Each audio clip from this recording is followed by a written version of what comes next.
Howdy folks, I'm going to go over a recipe or a roadmap if one was to do an RC HIS tank using the vintage one. So first let's start with motorization.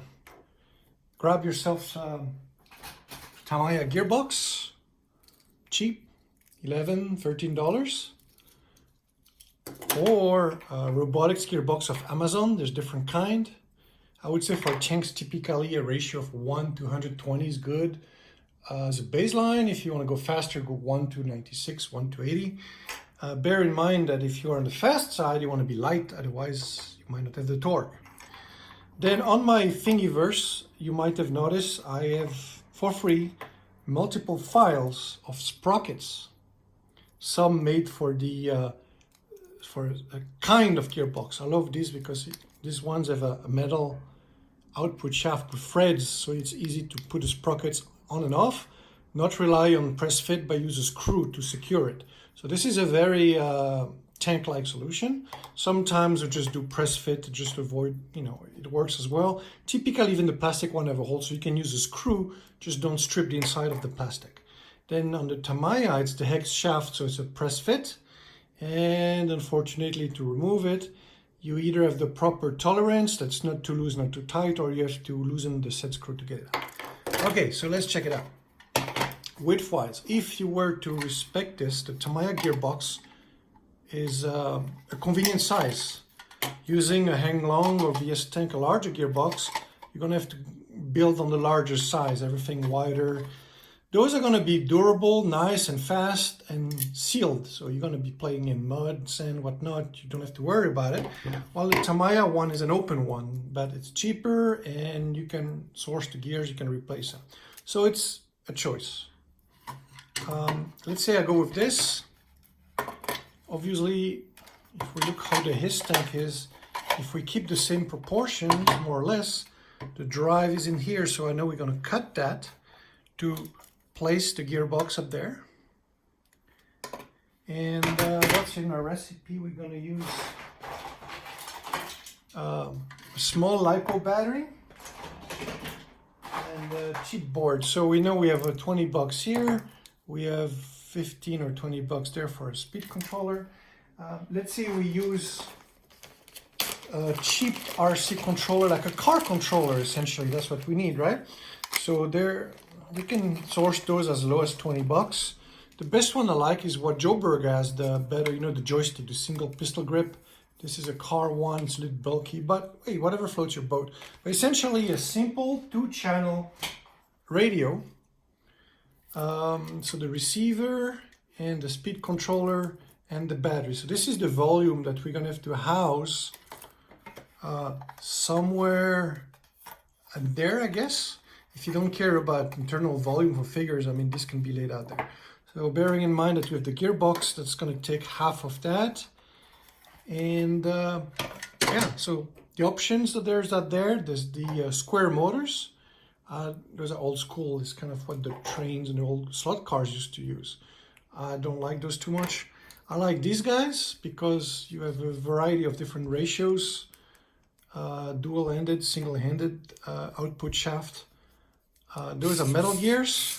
Metal does not necessarily mean better, because if they're not properly cut, metal still wears, you have to use grease. Typically molded nylon plastic gears is what's out there, and for what we're doing we can get away with just plastic. All right, so let's look at the track here. In the previous video we discussed some of the issues, but I'm going to go through what I think is a recipe to go through a design on this. So here I have the Panther track that we looked at. You could also use a Panzer-free track or a cut and glued Moller track, which is rubber. So here's an idea. I think I have a solution here. It's a study. So I'm going to share that study with you guys because I might not build this anytime soon. So I figured at least I'll share the recipe just to compare with what ideas you have. So here's what I have in mind. Drive sprocket with the gearbox, and now the track is going to go down from there to the idler and have the triangular shape. Okay, the proportions are off, but it's just the principle, right? It's just for the principle. Okay. Now these are Moller size wheels, but it doesn't matter what they are. So let's have bogies. Oh, my drawing is not up to size, so I might have to redo it. Okay, let's have bogies. So I see in the recipe 5 road wheels with an idler. Okay, so let's see if I can get it. Okay, so here we have 4 road wheels. I'm gonna have the drive sprocket. And now let's say we have the idler. There you go. Okay, so my primary goal here is to ensure even track tension. And that is a little more difficult because of the triangular. Let's say we have a larger sprocket here, right? This will be faster too. Okay, like this. Okay, so wheel here, wheel here, wheel here, wheel here. Okay. So I see the wheels being on the pivoting bogie. So here's the pivot. And it's going to be like the Sherman tank, meaning we're not going to have a swing arm on the side. We're going to have the swing arm, the thing holding it, in the center. So the wheels are going to be bogies, like this. A little tricky to assemble because you have to have a screw and a retaining, or maybe this wheel is threaded and this one is just through in here, you have the screw head. But essentially that swing arm, the bogie swing arm here, is going to be sandwiched in between. Now I have to design that if you're lucky to use KV1 track, you have a single horn. The Panther track has dual horn. So that means that I'm going to have to do some fancy things here, that each wheel is going to have a groove. So we have a total of 4 wheels. So we have sandwich wheels, like this. We have 4 wheels, so in pairs. So we have 2 wheels of 4 discs, and then the swing arm in between. So swing arm is going to be here, and then there's going to be a carrier. Here's a pivot, and then let's say we have a spring and a fixed mount on the hull. The spring could be somewhere else, or torsion, or somewhere here, or it doesn't matter. Now here's the pivot. What we're going to do is this guy is going to be extended. It's going to have a return roller, a support roller. So this entire carriage, when the whole weight of the tank, when the entire assembly moves, it's going to bring, let's see if I have one here. It's going to bring the return roller up. The idea is to keep the tension. So as, see, there's going to be a drastic amount of track being pushed up here. That typically is going to result in a lot of sag.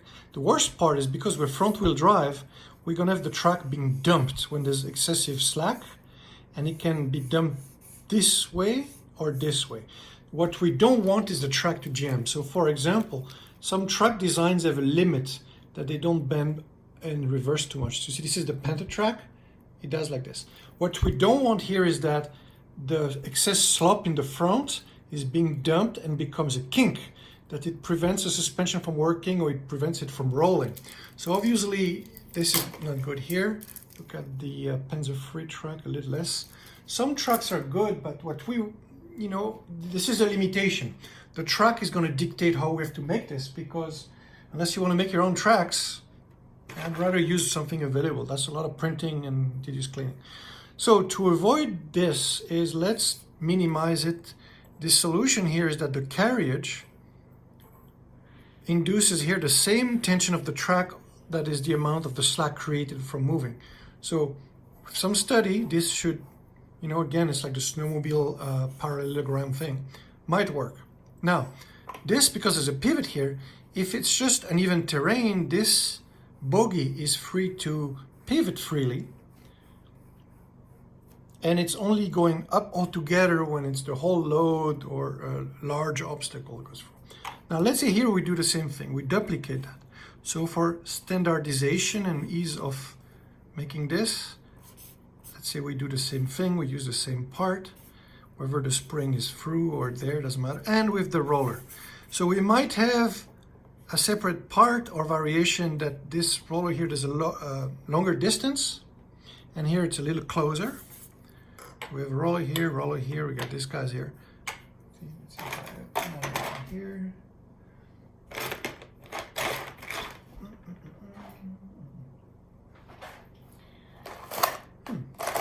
There you go. You know, just I like to have props in hand. So these wheels, smaller size, I think what, 1.25 inches, but we could go smaller depending how you want. And then this guy here, the last one, the last road wheel / idler. Let's say this one is on a swing arm. So here we have to be careful. It has to be compliant from the weight. There's still some weight here, right? So it's acting as a suspended road wheel, but the change of geometry, we want to keep the same track tension. We don't want to lose too much. So let's say if this is got there, the line, let's say the pivot is around here, and then here there's a spring laid really flat. The trick is here, the track is going to sag, the track is going to rub on the spring or pack dirt and nasty things here. We don't want that. So you could do rubber band pulled, or you could do a reverse shot. Well, the tricky part is we have these wheels here in the way. So that swing arm has to snake around the travel of these guys. So I don't know yet. That's the kind of things that I see once I build it, then you can design and adapt as necessary. But essentially this one here, we want this guy to have some compliant travel, but yet let the track be free, because visually we want this triangular language from the his tank. Shock has to be out of the way. The roller's there, the roller's there. So we got the rollers. We got the 4 guys, and then we have our drive sprocket. So that's kind of the recipe I have in head.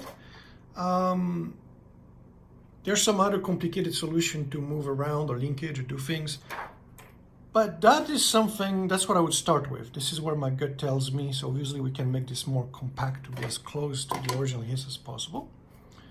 So if any one of you is willing to jump ahead, because like I said, I'm not going to go on this for a while.